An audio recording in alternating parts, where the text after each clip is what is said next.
আমরা যদি একটা হিসাব করি, 1 মাস লাগবে না, 1 সপ্তাহ, 1 সপ্তাহের মধ্যে 7 দিন আমরা দিনে নামাজ পড়ি 5 ওয়াক্ত, তার মানে 35 ওয়াক্ত, 5 7 35। এই 35 ওয়াক্ত নামাজের মধ্যে আমি যদি আল্লাহ পাক কিয়ামতের ময়দানে আমাদের আমলনামা মিজানের পাল্লা দেবে, এগুলো তো অনেক পরের কথা। আমি নিজে নিজে একটা মিজানের পাল্লা রেডি করি, আমি নিজে মিজানের পাল্লা রেডি করে নিজেই সব আল্লাহর কথা পরিমাপ করি। আল্লাহ পাক আমার উপর সপ্তাহে 35টা ওয়াক্ত নামাজ আদায় করাটা ফরজ করে দিয়েছেন। আমি নিজের মিজানের পাল্লাই নিজে পরিমাপ করি যে আমি 7 দিনে 35 ওয়াক্তের মধ্যে কয়েকত নামাজ পড়লাম আর কয়েকত নামাজ ছেড়ে দিলাম। আমি নিজের আমলের হিসাব যদি নিজে করি, আমি বুঝতে পারবো আমি নিজেকে জান্নাতে দিতে পারবো নাকি জাহান্নামে দিতে পারবো। আল্লাহ পাক হিসাব করবে তো অনেক পরে। আমি দুনিয়ার মধ্যে নিজের হিসাবটা নিজে করি, দেখবেন আপনি নিজেকে নিজে জান্নাতে দিতে পারবেন না।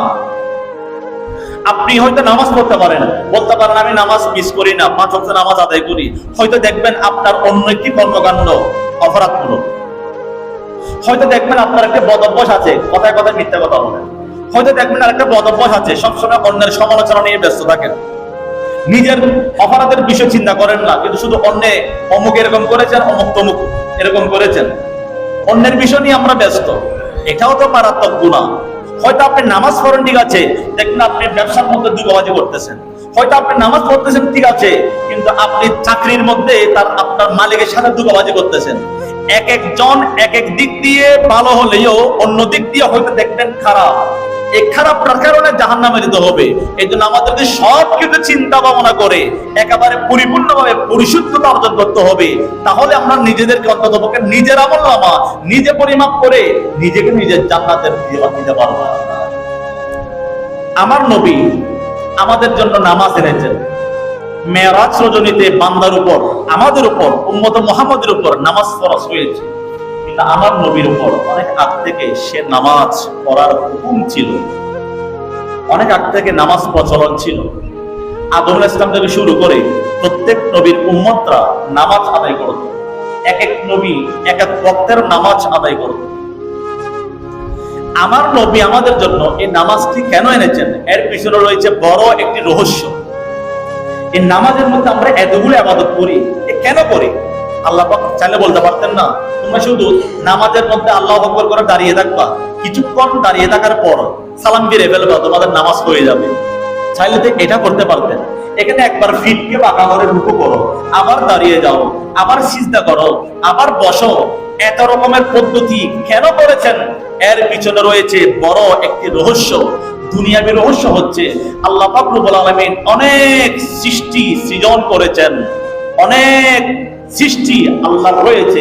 আল্লাহ পাক যতগুলো সৃষ্টি করেছেন তার মধ্যে প্রত্যেকটি সৃষ্টি আল্লাহ পাকের ইবাদত করে, আল্লাহর জিকির করে। কেউ করে দাঁড়িয়ে দাঁড়িয়ে। এই দাঁড়িয়ে দাঁড়িয়ে যারা করে তারা হচ্ছেন গাছ। তো গাছ যেহেতু আল্লাহর দাঁড়িয়ে দাঁড়িয়ে আল্লাহর ইবাদত করে, জিকির করে, সেজন্য আমাদেরকেও সৃষ্টির শ্রেষ্ঠ বানানোর জন্য, আশরাফুল মাখলুকাত বানানোর জন্য, সৃষ্টি জগতের শ্রেষ্ঠ বানানোর জন্য আমাদেরকে গাছের সাথে মিলিয়ে দিলেন। তোমরা নামাজ পড়বে, প্রথমে আগে দাঁড়িয়ে দাঁড়িয়ে পড়বে, এরপরে বলা হচ্ছে তোমরা রুকুর মাধ্যমে করবে, রুকু আদায় করবে। আমরা দেখতে পাই গরু এবং ছাগল এরা সবসময় আরো রুকুর অবস্থায় আল্লাহর তাসবিহ পাঠ করে। এজন্য আমাদেরকে বলে দিয়েছেন তোমরাও রুকু করো। এরপরে আমরা সিজদা করি। দেখবেন লতা পাতা যেগুলো জমিনের মধ্যে হাঁটে, এগুলো দেখবেন সবসময় সিজদা অবস্থায়, তাদের পুরো শরীরটা জমিনের সাথে লাগানো। এই জন্য আমাদেরকে বলা হচ্ছে তোমরাও আগে সিজদা করবে। এবার সিজদা থেকে উঠে আমরা তাশাহুদের মধ্যে বসি। এই বসার অবস্থা হচ্ছে ব্যাঙের মতো। এই ব্যাঙ বসে বসে আল্লাহর তাসবিহ পড়ে। ব্যাঙের সাথে মেলানোর জন্য আমাদেরকে বললেন তোমরা এখান থেকে উঠে একবার বসে যাবে। তাহলে আমি যে তোমাদেরকে সকল সৃষ্টির মধ্যে শ্রেষ্ঠ বানালাম, তোমাদের মধ্যে তো শ্রেষ্ঠত্ব কিছু থাকতে হবে। সকল সৃষ্টি জগৎ যেভাবে আমার ইবাদত করে, একমাত্র মানব জাতি সকল সৃষ্টির অনুসরণে একমাত্র মানুষই আমার সেভাবে ইবাদত করে। এটা হচ্ছে দুনিয়াবি। আর আমার আল্লাহ আরেকটি পদ্ধতি রেখেছেন, সেটা হচ্ছে আমার নবী যখন মেরাজ রজনীতে আল্লাহর সাথে দিদার লাভ করার জন্য যাচ্ছেন, যাওয়ার সময় আমার নবী যখন প্রথম আসমানে গেলেন, আমার নবী দেখছেন অসংখ্য ফেরেশতা আল্লাহর জিকির করতেছেন।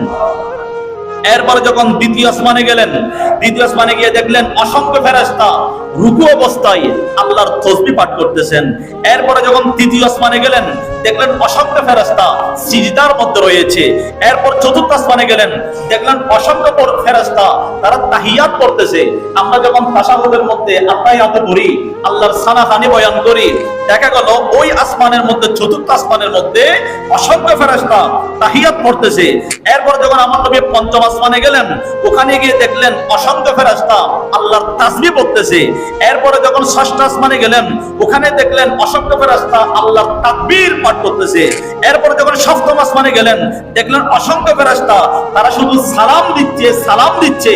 এই সাত আসমানের সাত ধরনের ফেরেশতাগণ যে ইবাদত গুলো করেছেন, সেই ইবাদতটা দেখার পর আমার নবী মনে মনে বলতেছেন, আল্লাহ আপনি যদি আমার উম্মতের জন্য এই সকল ফেরেশতার অনুসরণে একটা ইবাদত দিতে পারতেন আমার বেশি খুশি লাগতো। আমার নবী মনে মনে বলেছেন, আল্লাহ পাক তা কবুল করে ফেলেছেন। মেরাজ থেকে আসার সময় আল্লাহ পাক রব্বুল আলামিন আমার নবীকে একটা ইবাদত দিয়েছেন, সেই ইবাদত হচ্ছে নামাজ। তো নামাজটি কেমনে পড়বে? আমার আল্লাহ বলতেছেন, হাবিব আপনি প্রথম আসমান থেকে সপ্তম আসমান পর্যন্ত ফেরেশতাদেরকে যে ইবাদতের মধ্যে দেখেছেন, আমি সবগুলোকে মিলিয়ে একসাথে আপনার উম্মতকে একটা ইবাদত দিচ্ছি, সেটা নামাজ।